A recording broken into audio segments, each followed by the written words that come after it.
Hi, I'm Sean, and today I'm going to be talking about Nafta and why the U.S. should withdraw from the agreement. Nafta is the North American Free Trade Agreement and is an agreement signed by Canada, Mexico, and the United States, creating a trade bloc in North America. And it was signed January 1st, 1994.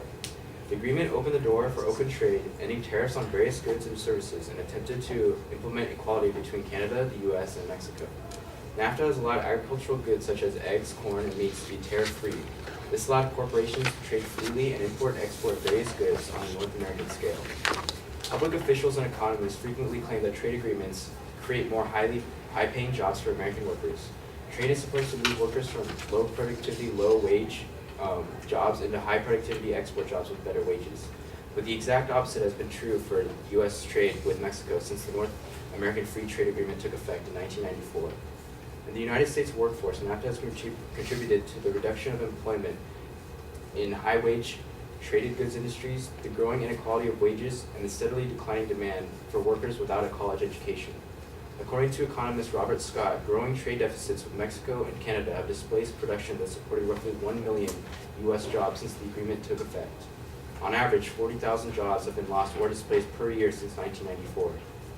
NAFTA has also contributed to growing income inequality and to the decline of relative wages of U.S. workers without college degrees, who made up 72% of the workforce in 2001.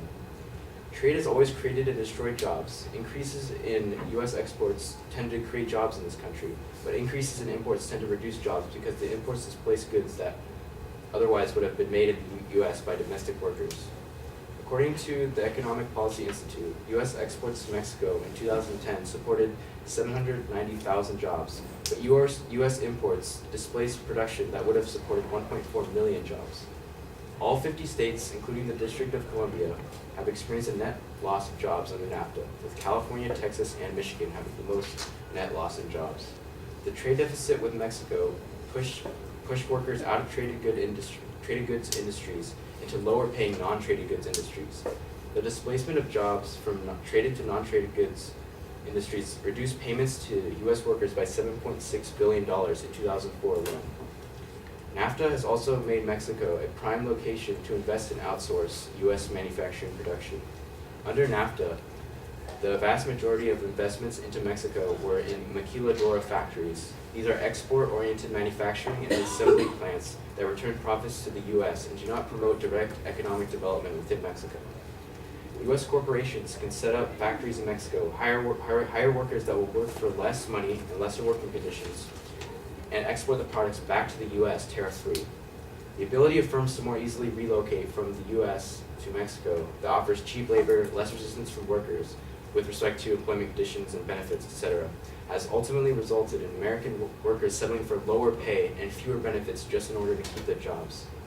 According to economist Kevin Gallagher, over 2,700 maquiladoras were constructed along the already environmentally strained and overpopulated border between Mexico and the United States, which displaced hundreds of thousands of American jobs. Under NAFTA, the U.S. was also able to take advantage of agricultural dumping. This export dumping is pricing exports below the cost of production. The U.S. is able to subsidize American agribusinesses who are then dumping their products into Mexico, which is destroying the Mexican market in agriculture.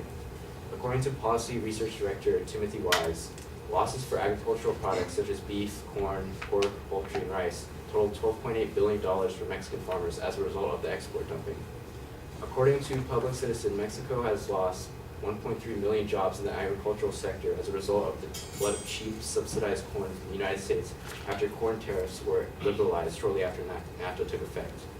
NAFTA has also had an impact on the environment within North America. NAFTA-related environmental threats occurred in areas where government environmental policy, infrastructure, or mechanisms were unprepared for the increase in scale of production under the new trading laws.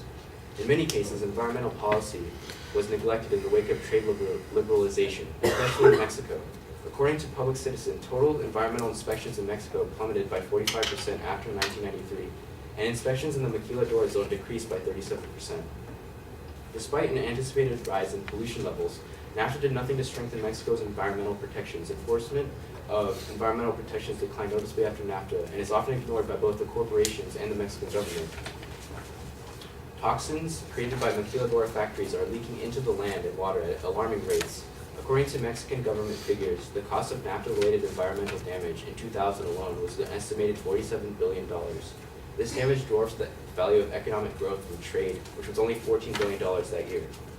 NAFTA included a dispute settlement process in Chapter 11 of the agreement on investment, and for the first time allowed corporations to sue governments for takings or loss of potential profits as a result of new government regulations. NAFTA's measures for investment protection, such as the ones stated in Chapter 11, threaten to discourage more vigorous environmental policies. So, for example, if an American corporation wanted to set up a factory in Mexico, but environmental laws prevented it, the corporation could sue the Mexican government for the loss of potential profits.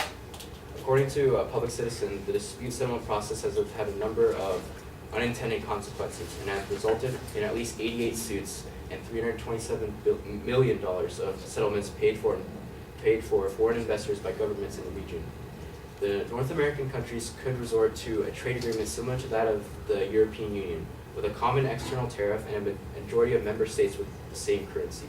This keeps trade competitive, but also promoting economic growth in participating countries. Overall, the U.S. should withdraw from the NAFTA agreement as soon as possible, so that jobs are saved, Mexico isn't being taken advantage of, and environment safety is not being jeopardized. Thank you.